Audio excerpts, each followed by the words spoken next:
Hi, my name is Ondřej from Tactical Combat Academy.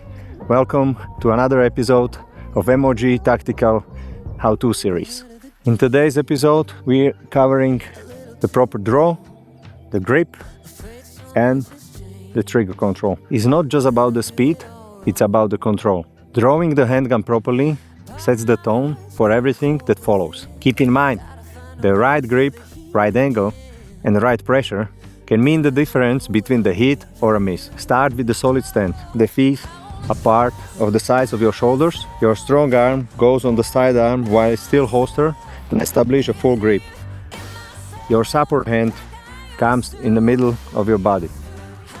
Trying to draw the pistol as high as possible, and the pistol meets the second hand front of my chest.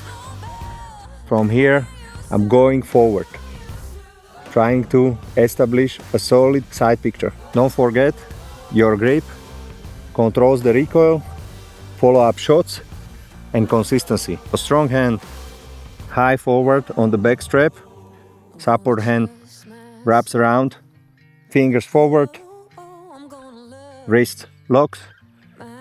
Imagine crushing the grip but not strangling it.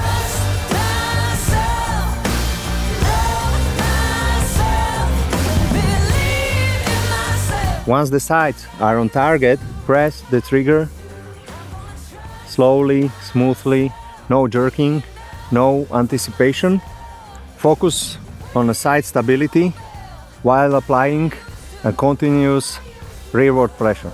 So remember, as Wyatt Earp said, the speed is good, but the accuracy is crucial. So drill your draw, your grip, and trigger control, and see you on the next episode of MoG Tactical How-To series.